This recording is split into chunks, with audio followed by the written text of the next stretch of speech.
कल लोकसभा में वक्फ संशोधन विधेयक पर चर्चा हो रही थी। तो श्रीमान अखिलेश यादव जी बोल रहे थे और उनका जो एजेंडा था कि हम वक्फ एक्ट का विरोध कर रहे हैं, उनका एक अलग ही एजेंडा है, तो उस पर मैं नहीं आना चाहता। मैं जो उसमें कल की चर्चा का एक बड़ा इंटरेस्टिंग मोमेंट ये आया है कि अखिलेश यादव जी जो बोल रहे थे तो उन्होंने कहा कि भारतीय जनता पार्टी कहती है कि भारतीय जनता पार्टी विश्व की सबसे बड़ी पार्टी है और इतने दिन से भारतीय जनता पार्टी अपने अध्यक्ष का चुनाव नहीं कर पा रही थी, क्या हमें सुशासन देगी। तो यह एक उनका एक सटायर था, एक व्यंग्य था भारतीय जनता पार्टी पर।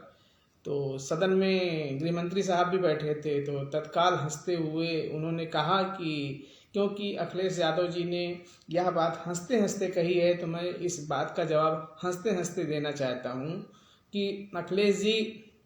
मेरी पार्टी कोई 5 लोगों की पार्टी नहीं है, भारतीय जनता पार्टी कोई 5 सदस्यों की पार्टी नहीं है या करोड़ों लोगों से मिलकर पार्टी बनी है। यहाँ कौन अध्यक्ष होगा इसका कोई कोई पहले से तय नहीं है। उस करोड़ों सदस्यों में से कोई भी व्यक्ति अध्यक्ष, राष्ट्रीय अध्यक्ष बन सकता है, लेकिन अन्य पार्टियों में उनका इशारा समाजवादी पार्टी, कांग्रेस या जो फैमिली ओरिएंटेड पार्टी हैं, जो परिवार से ही अध्यक्ष बनेगा, उन पर बैठा था कि अखिलेश जी आप लिख के ले लीजिए, आप ही अपनी पार्टी के 25 साल तक राष्ट्रीय अध्यक्ष बने रहेंगे। तो अखिलेश यादव जी ने हाथ जोड़ लिया। तो यह कहना ये बताता है कि प्रेजेंस ऑफ माइंड क्या है अमित शाह जी का। और मजाक उनसे नहीं करना चाहिए जो आपसे आपका तत्काल रूप में आपकी बातों का तार्किक खंडन कर दें। तो अखिलेश यादव जी ने तो एक व्यंग्य किया कि भारतीय जनता पार्टी अपने, ये सही है कि पिछले 2023 से जेपी नड्डा साहब का कार्यकाल खत्म है, लेकिन पार्टी का जो राष्ट्रीय अध्यक्ष का चुनाव नहीं हो पा रहा है। ये हुआ कि लोकसभा का चुनाव की बात करेंगे, लोकसभा का चुनाव भी हो गया, अब राष्ट्रीय अध्यक्ष का चुनाव भारतीय जनता पार्टी क्यों नहीं कर पा रही, इसका जवाब तो पार्टी के जो शीर्ष नेतृत्व हैं वही दे सकते हैं। लेकिन अखिलेश यादव ने इस बात को एक मजाक के तौर पर, एक कटाक्ष के तौर पर कल सदन में बोला, लेकिन अमित शाह जी ने उस कटाक्ष को, उस मजाक को या तार्किक रूप से जो भारतीय राजनीति की सच्चाई है, परिवार से ही कोई अगर समाजवादी पार्टी है तो उनके परिवार से ही मुलायम सिंह के सुपुत्र श्री अखिलेश यादव जी ही मुख्यमंत्री बनेंगे, राष्ट्रीय अध्यक्ष बनेंगे, उनके परिवार के ही कई सदस्य लोकसभा सदस्य बनेंगे, राज्यसभा सदस्य बनेंगे, क्योंकि सारी योग्यता उस परिवार में है, ना कि अन्य समाज में है। तो अमित शाह जी ने कहा कि आपका अध्यक्ष तो 5 लोगों से मिलकर बनता है, उसमें से आप तो लगातार 25 साल बने रहेंगे। अन्य पार्टियों में देखा जाए जो फैमिली ओरिएंटेड पार्टी हैं, जो केवल परिवार से ही निर्देशित पार्टियां हैं, उसके जो राष्ट्रीय अध्यक्ष होते हैं वो सिर्फ उस परिवार के ही सदस्य होते हैं। क्या उस, जैसे बिहार हुआ, जैसे उत्तर प्रदेश हुआ, अन्य राज्यों में भी है। ममता बनर्जी अपने भतीजे को आगे बढ़ा रही हैं, मायावती जी ने अभी कुछ हुआ अपने आकाश को पीछे किया, तो ये अपने भतीजे को उन्होंने कुछ पदों से उनको हटवाया। तो लेकिन धीरे धीरे राजनीति में लाती जरूर हैं लोग। तो भारतीय जनता पार्टी है जो ऑल इंडिया पार्टी है, उसमें तो ये तो पहले से तय नहीं होता कि कौन राष्ट्रीय अध्यक्ष बनेगा, लेकिन जो परिवार से संबंधित पार्टियां हैं, जिनकी राजनीति सिर्फ परिवार सेंट्रिक है, फैमिली सेंट्रिक है, उसमें तो तय होता है कि उसके मुख्यमंत्री उनके सुपुत्र बनेंगे, उनके राष्ट्रीय अध्यक्ष उनकी पत्नी बनेंगी, उनके पुत्र बने राष्ट्रीय अध्यक्ष यही बनेंगे। लेकिन भारतीय जनता पार्टी में कौन बनेंगे, ये आरएसएस, बीजेपी कैडर सारे लोग मिलकर तय करते होंगे। वैसे इस बार राष्ट्रीय अध्यक्ष चुनने में कुछ ज़्यादा ही माथापच्ची भारतीय जनता पार्टी को और आरएसएस को करनी पड़ रही है। देखना होगा कि राष्ट्रीय अध्यक्ष कौन बनता है, क्योंकि इस जो राष्ट्रीय अध्यक्ष बनेगा उसके सामने चुनौतियां हैं। 2027 के इलेक्शन है, फिर 2029 का इलेक्शन है, जाति जनगणना है, बहुत सारे ऐसे फैक्टर हैं जिसको ध्यान में, दक्षिण भारत में क्या दक्षिण भारत से कोई राष्ट्रीय अध्यक्ष लाया जाए जो भारतीय जनता पार्टी का उत्थान दक्षिण भारत राज्यों में भी कर पाए, क्योंकि भारतीय जनता पार्टी उत्तर भारत राज्यों में अपना विस्तार कर चुकी है, अब उसका विस्तार दक्षिण भारतीय राज्यों में होना है। तो क्या ऐसा कोई सदस्य खोजने की चर्चा है क्या, ऐसा या ऐसा सदस्य खोजा जा रहा है जो आरएसएस की बात सुने और प्रधानमंत्री मोदी और शीर्ष नेतृत्व जो भाजपा का है उसकी भी उसमें मिल के चले, कोई ऐसे बीच का कोई सदस्य बनेगा, देखते हैं। लेकिन भारतीय जनता पार्टी अपना अध्यक्ष जल्द से जल्द चुनाव कराकर और अखिलेश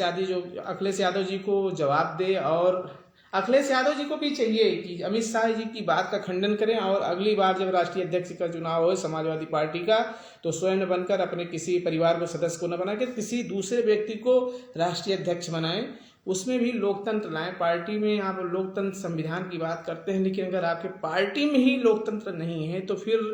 लोकतंत्र की बात करना वो केवल मजाक जैसे है। तो मुझे उम्मीद है कि अखिलेश यादव जी अमित शाह जी को जब अब इस बार समाजवादी पार्टी का राष्ट्रीय अध्यक्ष का चुनाव होगा तो जरूर इस बात का, इस तंज का, इस मजाक का, इस व्यंग का ध्यान में रखेंगे और खुद राष्ट्रीय अध्यक्ष के पद की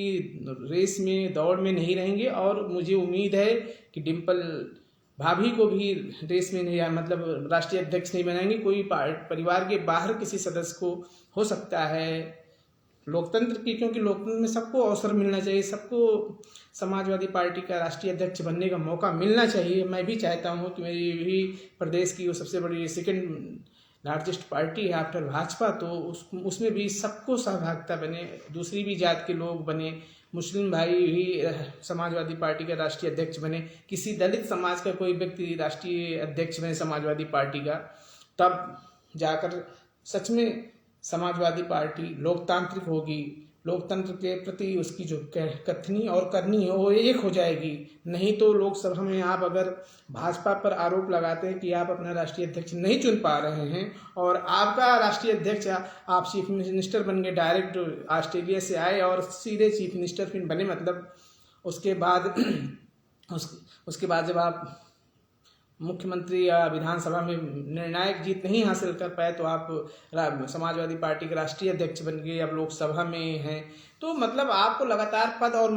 प्रतिष्ठा मिल रही है। लेकिन और भी बहुत सारे ऐसे कार्यकर्ता हैं समाजवादी पार्टी के जिन्होंने बहुत सारे मेहनत की, उनको राष्ट्रीय अध्यक्ष बनाई, हो सकता है वो आपसे बेहतर कुछ आउटपुट, कुछ रिजल्ट दें और उत्तर प्रदेश में लोगों को राजनीति में आकर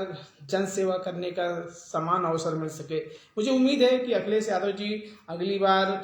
जरूर किसी ऐसे व्यक्ति को समाजवादी पार्टी का राष्ट्रीय अध्यक्ष बनाएंगे जो अखिलेश जी के परिवार से नहीं होगा, और उम्मीद करते हैं हो सकता है कोई दलित, हो सकता है कोई मुसलमान भाई अगली बार समाजवादी पार्टी का राष्ट्रीय अध्यक्ष बने। और इस दांव से, इस चाल से अखिलेश जी अगर ऐसा किया, अगर उन्होंने जैसे राहुल गांधी जी ने मल्लिकार्जुन खड़गे साहब को राष्ट्रीय अध्यक्ष बनाया, अगर ऐसा बना के कम से कम कहने के लिए तो एक हो जाएगा कि हाँ हमने भी एक दलित को मुख्य राष्ट्रीय अध्यक्ष बना दिया, तो कहने के लिए ही सही, भाजपा को जवाब देने के लिए ही सही, भाजपा की बोलती बंद करने के लिए ही सही, अमित शाह जी को चुप कराने के लिए ही सही, अखिलेश जी आप इस बार अपने परिवार से हटकर किसी दूसरे व्यक्ति को, किसी दलित को समाजवादी पार्टी का राष्ट्रीय अध्यक्ष बनाना है। क्योंकि अमित शाह जी की बोलती बंद करना, भारतीय जनता पार्टी जो आरोप लगाती है कि ये परिवार से चलती है, तो इस सब आरोपों का अगर खंडन करना, यथार्थ में उसका जवाब देना है, तो इस बार जब राष्ट्रीय अध्यक्ष का चुनाव होगा तो आप इस बात का ध्यान रखेंगे कि लोकसभा में जो अमित शाह जी ने आप पर कहा है उसका ध्यान रखते हुए किसी दलित, महिला, मुसलमान भाई या मुस्लिम महिला को राष्ट्रीय अध्यक्ष बनाएंगे। Thank you.